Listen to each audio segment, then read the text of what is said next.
किसी ने सच ही कहा है कि अगर ऊपर वाले की रहमत चाहते हो तो तुम्हें उस बच्चे की तरह व्यवहार करना होगा जिसे हवा में उछाल दिया जाता है तो रोता नहीं है, वो हंसता है। क्योंकि वो बच्चा जानता है कि जिसने मुझे ऊपर उछाला है वो मुझे नीचे की ज़मीन पर गिरने नहीं देगा। नमस्कार, मैं कारीगुरु जी। आज मैं एक छोटी सी कहानी आपके सामने कहूँगा। एक गांव था जिसमें एक गरीब परिवार रहता था, जिसमें पति पत्नी और एक बच्चे। वो गरीब सुबह में जब जाता था तो दिन भर जंगल में लकड़ियों को चुन चुन करके शाम में बाज़ार में बिक्री करता था और वो जाके अपने परिवार का परवरिश करता था। जब वो सुबह घर से चलता था तो उसकी पत्नी 4-5 सूखी रोटी और थोड़ी सी सब्ज़ी दे देता था ताकि दोपहर में भूख लगे तो खा लेना। वो हर दिन वो क्या करता था, उसके जंगल में एक सुंदर पहाड़ी था, उस पहाड़ी के बगल में बैठ के सुस्त लेने के बाद वो रोटी खाता था।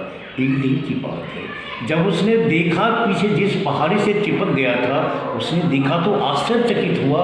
वो रूप उसने कभी नहीं देखा था। जिस पहाड़ी से वो चिपकता था उसका रूप एक शेर कैसा था, वो शेर कैसा था।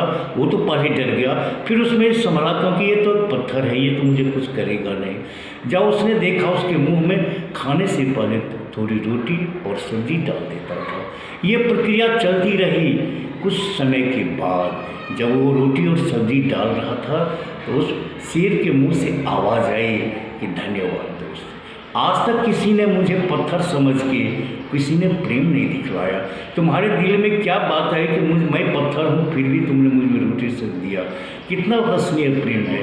तो उसने भी, किसान ने, गरीब ने बोला कि मुझे भी गांव में कोई मुझे प्रेम नहीं देते हैं, मेरी गरीबी से सब मजाक उड़ाते हैं, लेकिन तो मैं कहाँ ढूंढूं, आप ही तो मैंने दोस्त माना, मैंने किया, इसके पीछे मेरी कोई मानसा नहीं है।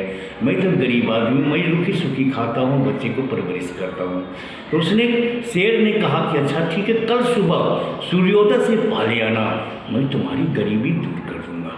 तो वो गया, अपनी पत्नी से बोला कि देखो शेर ऐसा, तो पत्नी तो पहले विश्वास नहीं कि एक निर्जीव कैसे प्रेम दिखला सकता है। जाओ, अगर उसने दिया तो मुझे खोने के लिए कुछ तो है नहीं, अगर कहीं कुछ मिल गया तो ऊपर वाले की मर्जी होगी।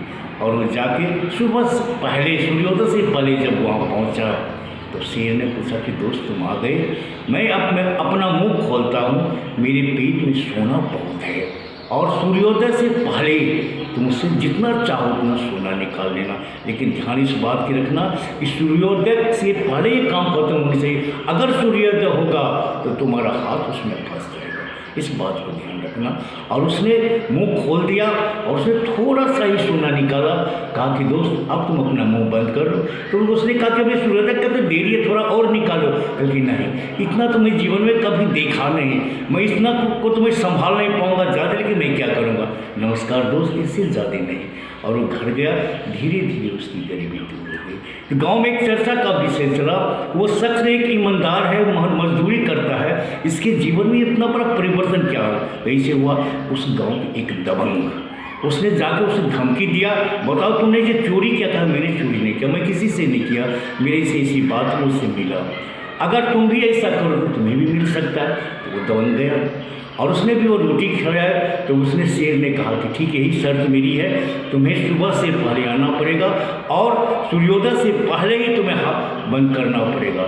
लेकिन वो दबंग गई थी, उसने शुरुआत तो की लेकिन उसने ध्यान नहीं रखा कि ये सूर्योदय हो रहा है, और की तलाश में सूर्योदय हुआ और मुंह बंद हुआ और उसका हाथ कट गया।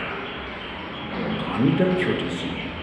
सबसे पहले मुझे ये शिक्षा मिलती है, किसी के प्रेम का नाजायज़ फ़ायदा मत उठाइए, आप अपने बस में रहिए।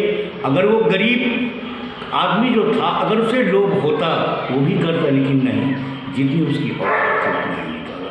लेकिन ये दबंग अपने और की तलाश में रह गई जीवन भर और कभी भी खुशी नहीं मिली। इसलिए अपने औकात में रहिए, जितनी भगवान ने दी है, कभी भी नाजायज़ फ़ायदा उठाने की कोशिश नहीं